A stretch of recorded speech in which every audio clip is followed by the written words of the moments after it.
Maqdisi field میں وہ آ جاتے ہیں یا اس طرح کا سلسلہ وہ ہے. میں بڑے درست گزارش کروں گا سیدنا جو شکیل گیلانی صاحب سے تشریف لائیں.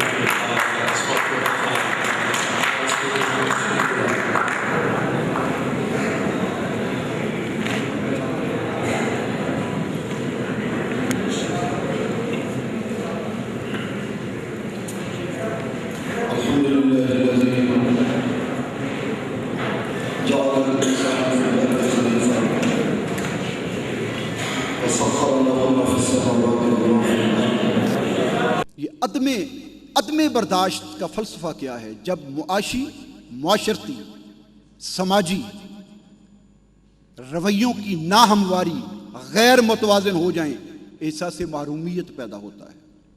یہ احساس محرومیت ڈپریشن، فرسٹریشن، انگزائٹی کو جنم دیتا ہے اور پھر عدم برداشت پیدا ہوتی ہے. پھر برداشت نہیں کیا جاتا. جب روایتی مروجہ ادارے، محراب و منبر، خانقاہیں، مدارس، تعلیمی ادارے جب ناکام ہو جائیں، جب آغوش مادر بھی ناکام ہو جائے اس تربیت میں، تو پھر غیر روایتی، غیر مروجہ صورتیں سامنے آتی ہیں. پھر ہر صورت اپنے اندر ایک ادارہ رکھتی ہے اور پھر کبھی بابا جی اشفاق احمد، کبھی بابا جی ممتاز مفتی، کبھی اماں جی بانو قدسیہ، کبھی حضور قبلہ واصف علی واصف، کبھی سید سرفراز شاہ اور کبھی بابا جی یحییٰ خان جیسے لوگ غیر روایتی انداز میں سامنے آتے ہیں اور لوگوں کی تربیت کا فریضہ سر انجام دیتے ہیں. ہمارے معاشرے میں یہ تمام گریڈز، یہ تمام ادارے، محراب و منبر، خانقاہیں، مدارس، آغوش مادر جس سے خالد بن ولید، محمد بن قاسم، طارق بن زیاد جیسے لوگ جنم لیتے تھے، آج وہ تو خود دعوتیں نظارہ دیتی ہیں، وہ کیسے تربیت کریں گی؟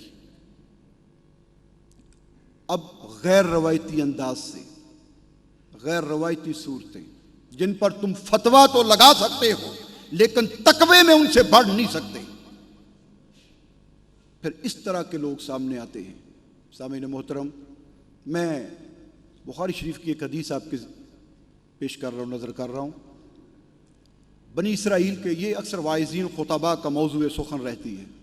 بنی اسرائیل کا ایک شخص 99 قتل کیے، دل میں خلش پیدا ہوئی، ہدایت کی کچھ چنگاری پھوٹی کہ بہت گناہ کر بیٹھا، بہت بوجھ ہے، آخر جانا ہے، تو نکلا کسی سے پوچھنے کے لیے کہ میری نجات کا کوئی راستہ ہے.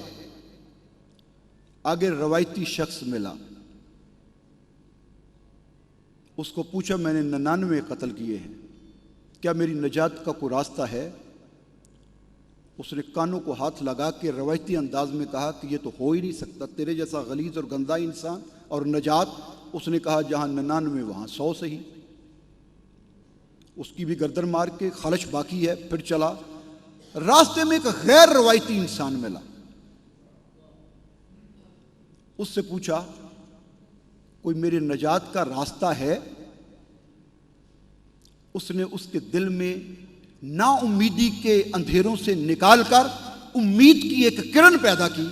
اس نے کہا میرے پاس تو نہیں ہے لیکن آگے تھوڑا سا چلا جائے، ایک ہے بندہ، وہ تجھے راستہ بتا دے گا. مجھے نہیں معلوم کہ مولوی یہاں پہ کیا کہتا ہے یا وائس کیا کہے گا. میرا ایک اپنا من جو میرا کہتا وہ یہ ہے کہ راستہ اس نے نہیں بتانا تھا، اگلے نے راستہ اس نے بتا دیا تھا، اس نے منزل بتا دی تھی. یہ تو ایک سرسری انداز میں کہ جی آگے چلے جو، وہ بتا دے گا. وہاں جاتا ہے، ابھی تھوڑا فاصلہ رہ گیا تو سرکار دو عالم صلی اللہ علیہ وآلہ وسلم کی ذات مبارک نے فرمایا کہ ابھی اس منزل پہ پہنچا نہیں کہ اس کا دم نکل گیا. فرشتے آ گئے اس کو لینے کے لیے. عذاب والے کہتے ہیں ہمارا ہے 100 گنا قتل کیے، انسانیت کا قتل کر دیا.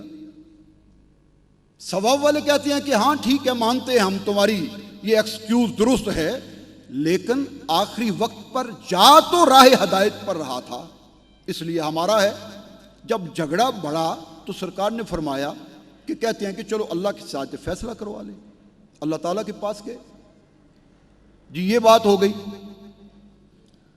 وہ بابا بلے شاہ فرماتے ہیں کہ وہ خود ہی ڈوریں کھینچتا ہے، یہ سارا اسی کا کیا ہے، سن رہا ہے، جان رہا ہے، علیم ہے، خبیر ہے، علیم بذات الصدور ہے، فرشتوں کے ڈائلاگ کو سن رہا ہے۔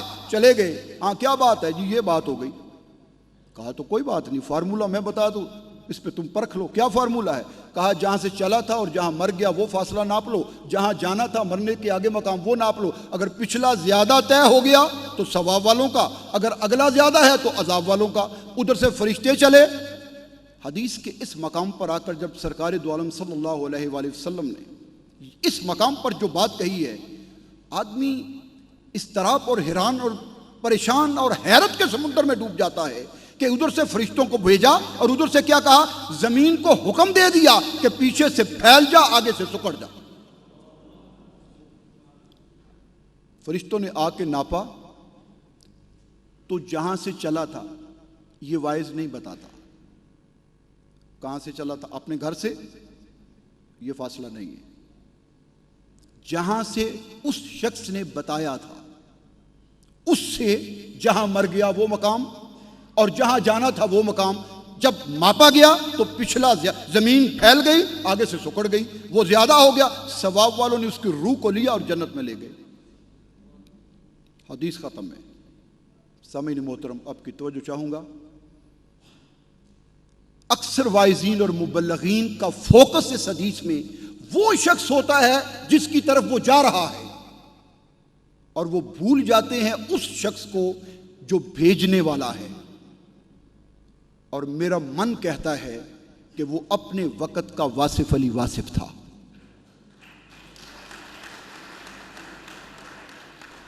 رجائیت پیدا کرنا، امنگ پیدا کرنا، جینے کی، نجات کی، صحیح راستے کی، اور مایوسی کے اندھیروں کو دور کرنا، یہ واصف علی واصف کا کام ہے۔ واصف کسی کو مایوس نہیں ہونے دیتا، وہ ہر ایک میں امید کی امنگ اور کرن پیدا کرتا ہے، وہ زندگی کا راستہ بتاتا ہے، چلانے کا راستہ بھی بتاتا ہے، منزل بھی بتاتا ہے، اور پھر انگلی پکڑ کے ساتھ لے کے بھی چلتا ہے۔ یہ ہے واصف علی واصف۔